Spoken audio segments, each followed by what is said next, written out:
All right, welcome everyone. I recorded a lecture earlier this week on China, continuation in the book of the next chapter. We started in the Renaissance, as you all know, humanist Renaissance. Spent time there for the first couple of hundred years. We started to make our way into Eastern Europe and Ukraine and into Russia, where we ended. And we're going to continue to move east into imperial China. And as will happen a lot throughout the course of the semester, is as we kind of move with the method of moving geographically and somewhat of a kind of a understandable logic sequence, which is we're moving east and then we're going to come back around, we're going to get to the Americas, and then we're basically going to come back into Europe, and then we'll at the end of the course we'll jump really back over to the United States for the last say 100 or so years. So because the book is using the authors Spiro Kostoff and Richard Ingersoll, because they're using the logic of kind of taking us around the globe, what happens and what will inevitably happen and is happening here in today's lecture is we're kind of crossing time sequences. So the lecture that I had recorded, which nobody mentioned anything, and I suppose thank you for not necessarily saying, "Oh my goodness, we missed the lecture," but certainly until I went back to double check, I realized the audio didn't come through on my lecture. So I apologize for that. So I'm re-recording the lecture on China using the same slide sequence, and I hope you enjoy it. So let's jump in. So there was a term, by the way, that was introduced in the prior class, in the 15A class, during the before the Holy Roman Empire, when it was the Roman pagan empire, for lack of a better term. There was a period of rule that really was kind of an uneventful period in terms of the Romans did not fight any major wars. There weren't any major plagues, casualties. And really the empire was perpetuating architecture, buildings, churches, art to a generally higher degree in comparison to prior or later time periods. And the Roman term for that is Pax Romana, Paxromana, Pax Romana, meaning Roman peace. Well, in the post 1100, post 12th century China that we're going to be covering, basically a time period of from about 1100 to 1500 CE. There's going to be a similar time period, and I felt it was important to share the term with you because I obviously none of you, I don't believe any of you were in my 15A class last year. And actually, I haven't taught that 15A class for 2 years. So if any of you were in 15A, you maybe did learn this term, but you wouldn't have learned it from me because I didn't teach 15A earlier this year. But I wanted to introduce that term of Pax Romana because we're basically going to be introduced to the Pax Mongolica time period, which is a very similar time period of a lot of economical success.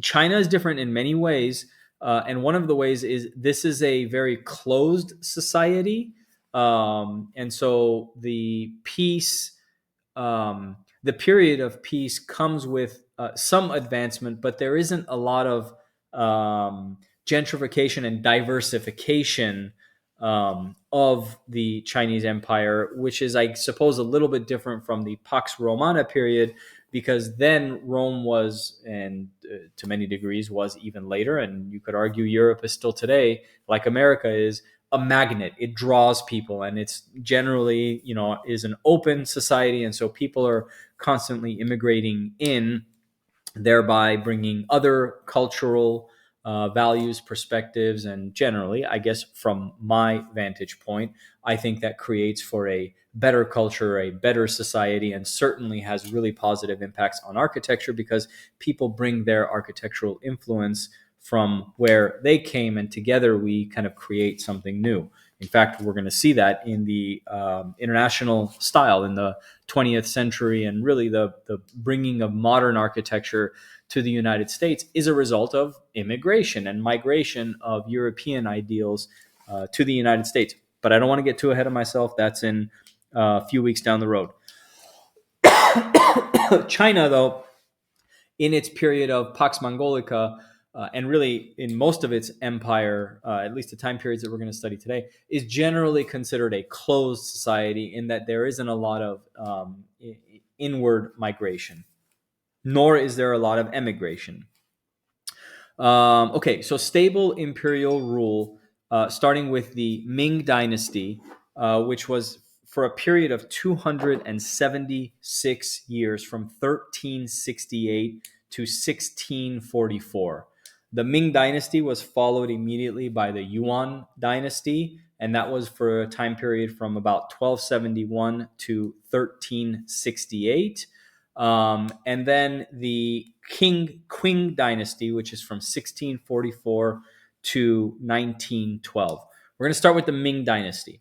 In the Ming Dynasty, society and the empire in general benefited from a lot of technical achievements from the past, such as the invention of paper money, the invention of the printing press, which allowed literature and actually architectural text to be reproduced and distributed generally en masse, not to the same level that it is today. There is still a kind of, which we're going to get into, kind of a political and theological hierarchy that takes very strong, has a very strong presence in Chinese culture in this time period. And so as we're using the printing press, yes, we're able to share more intellectual capacity with one another, but there's a kind of a separation in terms of who is the beneficiary of that. And so it's generally more reserved for the nobility and the imperial classes. But nonetheless, the printing press is invented. Gunpowder comes about in the time period during the Ming Dynasty. The compass, the kind of traveling compass, northeast, southwest, and the building of the Grand Canal, which you're going to see has a role in the architecture as well. So the book emphasizes the point that although it had all of these things, it was a very conservative society, and it was, quote, a closed society. And what that means, I guess more specifically, is that they exercised extreme cultural and political conservatism. But as well, in that conservatism socially also comes conservatism architecturally and in terms of construction. And so the other shift that takes place is, and we're going to see construction of wood today as well, but the other shift that takes place is in the Chinese empire during the Ming Dynasty and moving forward. They start to build their buildings to last. They start to build more durable buildings of stone, of brick, of concrete, and also start to build their building with a high emphasis on craft and finesse and detail, as you see here, which we're going to get to in just a moment. But in that conservatism is, I guess, some positive and some negative. And one of the positives is that when you are enterprising, or when you're endeavoring to take on a large project and spend a lot of creative energy and financial energy and labor on seeing a visionary project come to fruition, you can imagine that the more conservative you tend to be, the more permanent and long-lasting you will probably endeavor to build that building. And so that's a benefit that comes out of the Ming Dynasty in China. So we're going to look at the Forbitten. So the other thing is religion and theology starts to become starts to play a prominent role in Chinese society as well. And two of the projects we're going to look at specifically are really a manifestation of China's high level of focus on political and theological hierarchy, because they're built basically as religious facilities. Now, the religion is different from the religion that we've been studying for the past 3 or 4 weeks, because we've basically been in Catholicism in Rome, and we're now in basically a different time space and a different religious space, in that there is an interest in communication and connection with God, but it's not through the exercise of the Catholic faith. And really, the book doesn't make a distinction. Doesn't really give the faith a name, but it's more in line with what we saw in ancient empires in terms of pagan worship, and even worship of even sometimes a polytheistic god, but really more focused on like sacrifice, raising up the ground plane so that we get closer to and an altar-like podium construction, as a way to kind of separate ourselves from the ground plane that we live in the city on. Okay, and let's see, just a moment. All right, so we're going to start here with the Meridian Gate, which is, let me jump to the overall plan so you have a sense of really this first project that we're looking at, built during the Ming Dynasty by Emperor Yongle.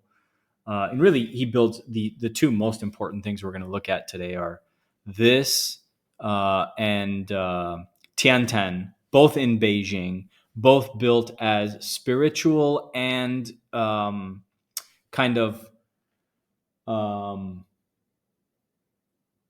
meditational type development compounds within fortified walls. So very apropos that we're leaving Russia and getting to China, where we've seen the model of the Kremlin and the fortification around a cluster of buildings, which does a couple of things. Number one, it creates a sense of safety and separation, and so there's the inside the gate and outside the gate. So there's a little bit of what's the term I'm looking for here? Inclusivity and exclusivity that's established.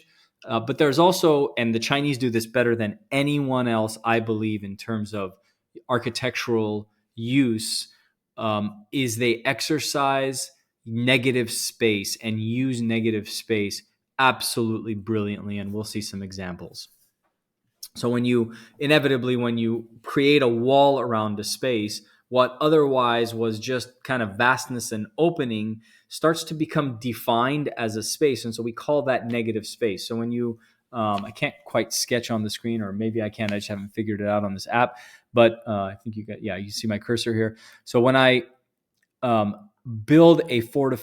when I fortify this space and basically build a wall around a complex of buildings and set a building here, set a building here, set a building here, now all of a sudden the negative space between these buildings, because it's defined, because it's all within an overall boundary, starts to have a more heightened role in the experience of the architecture. And we'll see really the vastness, the setback, how they treat ground plane in these negative space situations, sometimes bringing water through the negative space, has a real, I think, sublime quality in Chinese architecture. Okay, so Emperor Yongle builds the Forbitten City from 1406 to 1420. And the first building we're going to look at, the Meridian Gate, is this building right here. So what the Forbidden City is effectively going to become a winter palace for the emperors during the Ming Dynasty, which I don't know how many emperors they were, but they changed every generation, 40, 50 years or so, depending on the health of the emperor. But during the rule of that dynasty, which, as I mentioned, was about 276 years, this is used as basically a getaway for the ruling family at the time. Now, the point I made earlier about kind of extreme cultural conservatism is manifest here in a couple of different characteristics that I want to point out. So you kind of down at the ground plane, you see 5 openings, which are hard to miss. You have a central opening flanked on either side by arched openings, and then flanked on the far outsides by also singular arched openings. The once or twice a year that the emperor would visit this compound, only the emperor was the one allowed to travel through the central arched opening into the compound. On her wedding day, the empress had the right to also go through the archway, but any other time she was arriving, she would have had to use the offset left or offset right central archway to enter the Forbidden City compound. And really, the far outside archways are reserved for the working class and the servants, some nobility. There were certainly lots of, this is basically a city where there's hundreds, if not thousands, of people living on the inside. You can kind of guess at it from the scale of the gate into the city or into the Forbidden City development. But there could have been hundreds of thousands of people on a daily basis within the walls. So there could have been doctors, there could have been architects, there could have been artists, there could have been chefs. Anyone not part of the nobility or the ruling class would basically utilize those gates. So already there's a very, very distinct statement being made even at the entrance into the Forbidden City, which is one of their kind of highest architectural achievements during the Ming Dynasty and even beyond, of strict order, strict kind of separation of kind of power from those not in power. And then the second thing I wanted to point out is the lifting of the building itself doesn't start until about the third, maybe the fourth story. And it's really basically this huge fortification, which is to say a couple of things. Number one, to say that it's really difficult to get in if you have any bad intentions and if you're trying to attack us, if you're the Mongolians who will conquer China a couple times during the next 500-600 years. And actually, I don't know the facts of the dynasties ancestry, but I think either the Ming, the Yuan, or the Qing were a period of basically when the Mongolians had come in and were controlling China. So they have their fair share of enemies or people that covet what they have. And so this is kind of one way to dissuade the enemy from having any ideas about entering and attacking. Second, it lifts the building up to such a high level relative to the ground plane that you can't help but perceive or have the thought that, oh, this must be for somebody very important because it is actually set up on this altar almost, or elevated up on a tray above the ground plane. Therefore, it must be for somebody other than us noble savages, for lack of a better term, who occupy the ground plane of the city. Okay, and a few, I guess I should point out four characteristic things I want to say. So the fortification, the idea of the fortification, the lifting up of the building above the ground plane. The two other things which are distinctly Chinese architectural characteristic, we're going to talk about the sweeping pagoda roof, actually the double-tiered pagoda roof. And we're going to talk about the Chinese dugong today, which is really kind of a woodcraft embellishment, which has structural principles as well and properties as well, but becomes a really, really popular place where the Chinese architects and Chinese construction really shows off about itself in the dugong. And the dugong is effectively this element that communicates between the column and the entablature. So those are two very familiar terms to you by now. We studied that a lot in the weeks up until now. And so the Chinese are doing something really interesting with the idea of a trabeated structure, in that they're basically distributing the loads through this element called the dugong that basically reduces the amount of stress immediately at the point where the horizontal meets the vertical, by basically spreading that vertical kind of load-bearing area down wider and down through before it gets to the column. And you'll see some amazing artistic examples of the Chinese dugong. So there's a picture of how the water or the canal, which is something that the Chinese discovered the use of this technology, or invented. Really, they didn't discover it necessarily by bringing it from somewhere else. They discovered it, or they invented it internally. But because they were a closed society, there was really not a lot of opportunity to bring ideas from elsewhere here. So I don't know if the notion of the canal existed before Imperial China, but certainly China is at least the book cites the canal as one of their inventions during the Pax Mongolica, the 276 years of the Ming Dynasty. So there you have actually a little bit better view of the front facade. Okay, moving on. Ming architecture. I talked about the stone and brick. In the Forbidden City is this collection of really 4 buildings within this compound that we're going to do a little bit of a deeper dive into now. But the Forbidden City itself, which can be seen as being inside, it's really 3 concentric rings. So there's the outermost fortification. Then it's really 3, in that it's one on the far outside, a second around the imperial buildings, or the buildings for the emperors, and then really the third is the fortification around the central building, which is called, let me make sure I get this right, that is the Hall of Supreme Harmony. So we have the gate, we have the Meridian Gate, which gets you into the imperial compound, but then there's another gate which is called the Gate of Supreme Harmony, which is this gate here, which gets you into the Hall of Supreme Harmony. And then there's the Palace of Purity to the rear.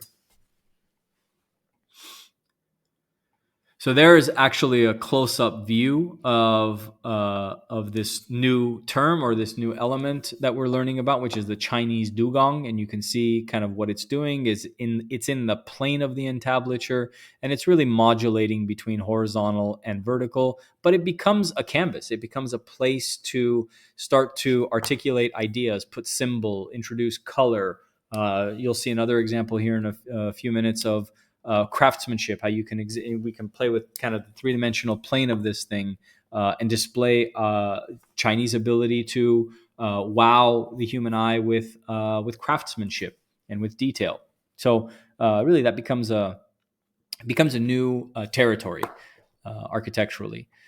So there's a view looking the opposite way at the Meridian Gate. So you get a sense of the scale of this thing. You're starting to see the first example of the use of negative space. So this vast kind of open space, even the position of this building relative to this building. Actually, this is not the Meridian Gate here. This is the Gate of Supreme Harmony. So we're actually at the Hall of Supreme Harmony, looking, I believe, south. This is in Beijing. Actually, both large projects we're looking at today are in Beijing. And both were built by the same emperor, Yongle, and actually both were built in the same time period. So this is really the first kind of I would say, meta work architecturally. What's a good way to describe meta work?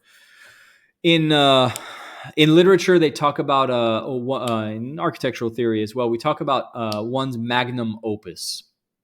One's magnum opus is really their largest work. So it might not be their most important work. It might not be the most refined work of that artist, architect, musician, etc. But it's that person's largest work, largest volume of work. We can say maybe that Leon Battista Alberti's magnum opus was De Re Edificaturia, because we know it took an incredibly long time to write that book. It's a deep volume, and it's not a 2 or 3 year project like Santa Maria Novella or Mantua or Temple at Malatestiano, which were amazing enterprises in and of themselves, but they were projects. And Alberti, I would say, has a meta project or a magnum opus, and that's De Re Edificatoria. And not to say that's his most important, just his largest project. And so Yongle builds 2 concurrent meta projects, which is really, really remarkable, in Tiantan, which we'll look at, also in Beijing, and the Forbidden City, which we're looking at now. So here, again, looking south towards the Meridian Gate, which we saw earlier, you're looking through the Gate of Supreme Harmony, which is really that third kind of final zone, the gate or the protection around this building that we're looking out from. But to get from so that gate we're looking at is that gate building is here. So to get from here to here, we certainly don't need that much open space. Once we're authorized and once we're kind of clear this zone and we're intending to enter this building, we don't need that much space to enter the building. The building could be set a lot closer. But I think there is a lot of thought and emphasis on proportion, as much probably, if not more in some cases, than what we've been seeing so far in Renaissance Rome. I should say in Renaissance Italy. Maybe not as much in when we studied Eastern Europe and Russia, but certainly now proportion is being used. But proportion here is being used on the outside, whereas I would say in the even in prehistoric Greece, Rome, and then even in humanist Renaissance Italy. Pardon me, trying to get over a small cough. The emphasis on proportion is really in the architectural elements, the columns, the base, the capital, the colonnade, the portico, the building mass in general, the facade, etc. Here, emphasis on proportion is really in the negative space and how it can actually heighten the impact of an architectural project by surrounding an already large building by even more vast, almost like excessively large proportionate spaces to just, I guess, inspire awe and establish that we're nothing.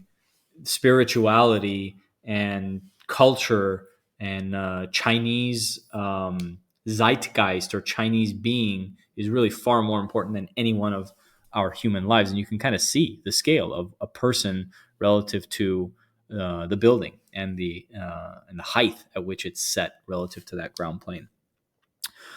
Okay, and the obviously when we think about China, we think about the Great Wall. So the wall has a prominent role in Chinese architecture, and it's part of their architectural vocabulary, the idea of fortification.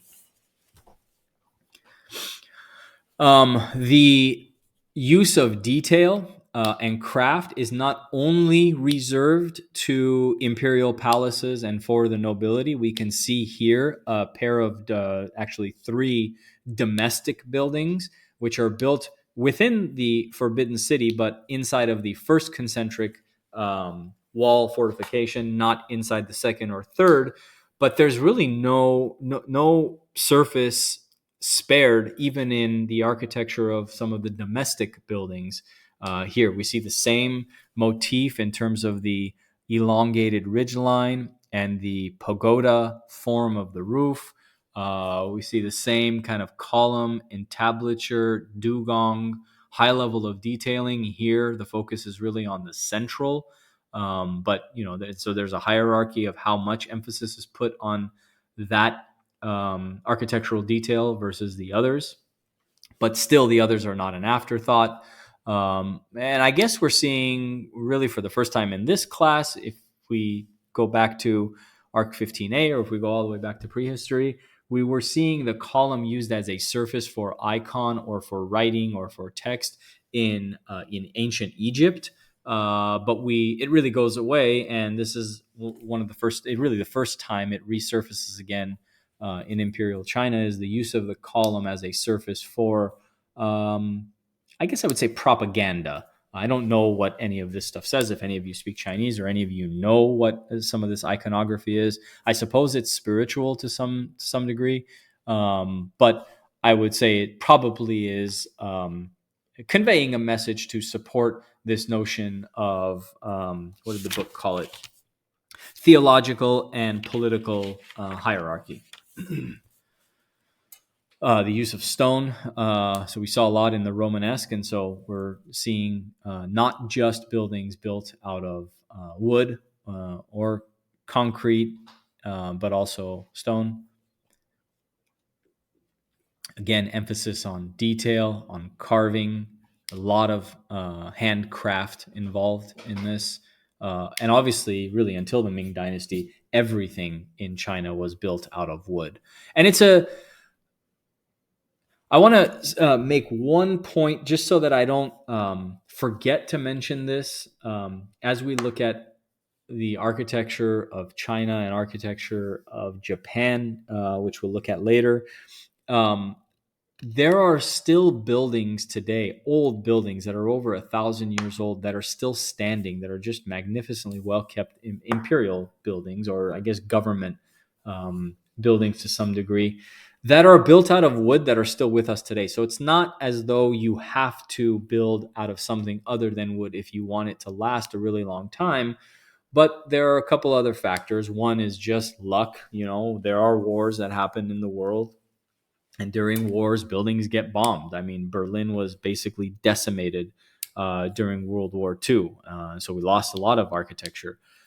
That lent itself to a lot of opportunities to reinvent new architecture, which we'll get into. Remember, if I don't mention it, I'm sure I will, but remind me to tell you all about the Reichstag and architect Norman Foster's work at the Reichstag. Actually, I'm going to take a quick segue and just share that with you guys now. What I did do last year is to just kind of keep things a little bit more fresh.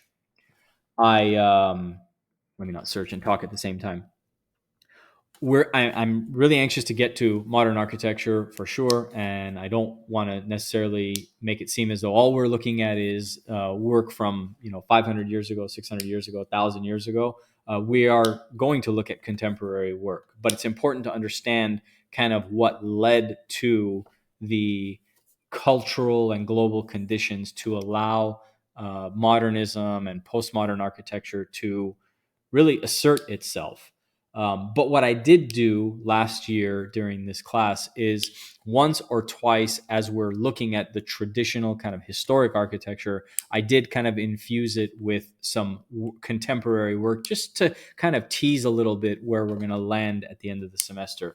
So I will probably do that. If not I won't do that in this lecture other than this one project. But I probably will do one lecture, maybe the next one, really just on contemporary work to kind of freshen things up a little bit. So let me put this on screen. So this is a fabulous building done by Norman Foster, British architect. I'll enlarge some of these images and go into it a little bit deeper in a second. Let me kind of set the premise here.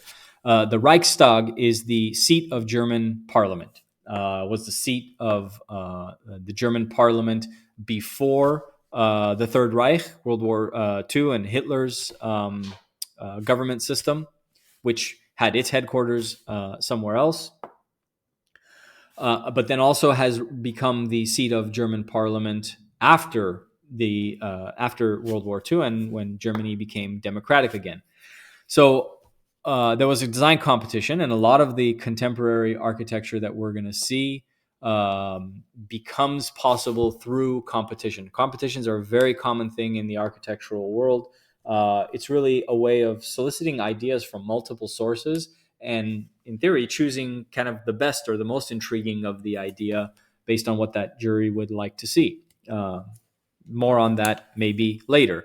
But this is a competition that Norman Foster, British architect, wins to basically rebuild the dome of the Reichstag. The Reichstag had a traditional neoclassical dome upon it, which was blown to smithereens during World War II. So what Foster does is he proposes this idea, and this idea is to let me go back here and then I'll come back to some of the smaller images, is to basically rebuild the dome in its form, the traditional form that it had, but to do it in an extremely conservative way, extremely contemporary way. To build it out of glass and steel, which is not what it was built out of originally. Stone masonry is what it was built with originally. So it's built here out of glass and steel. it to emphasize the new era of German democracy. So there's a very clear kind of message being conveyed about German society as it modernizes. Is we are progressive, we are forward thinking, we are technologically advanced. One, two. He introduces the idea of transparency. So the German government wants to tell the world that they will never again repeat um, the black stain on their history that was the Third Reich and the um, fascist government of Adolf Hitler. And one way is to make sure that eyes are continuing to police the seat of democracy, or eyes are continuing to surveil the seat of democracy. So he proposes glass and steel.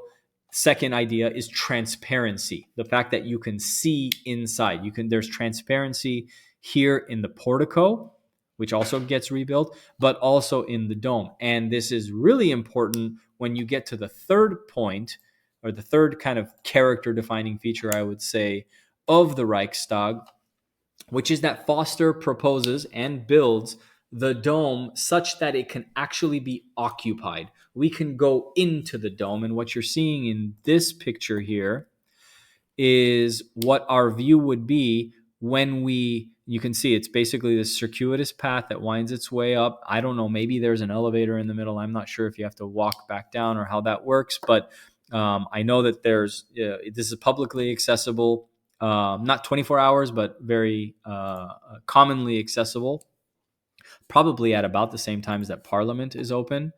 Sorry, get rid of some of these annoying ads here.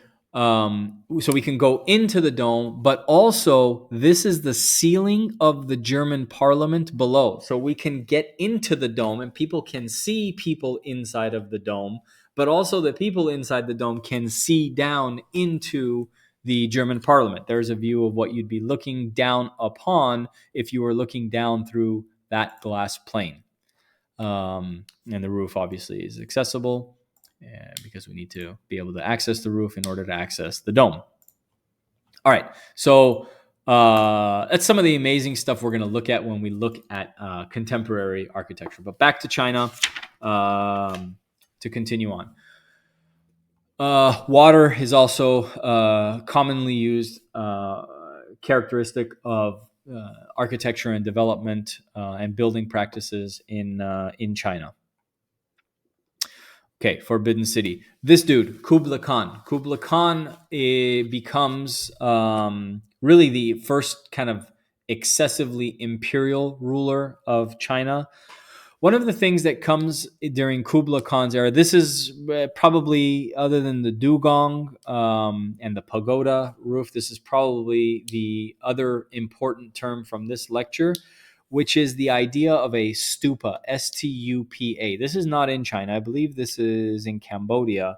But a stupa, it's a perfect example, and so are the next 4 or 5 slides. Perfect examples of stupas. A stupa is, as the book defines it, a dome-shaped structure erected as a shrine. So anything that looks kind of like a dome or cylindrical, vertical, cylindrical, that has its express intent as being a shrine of some sort to a person or to a deity or to somebody religious. Which is very similar to also a dagoba, which is a pagoda tiered tower with multiple levels. What is the word? Multiple fonts. Let's see what I wrote here.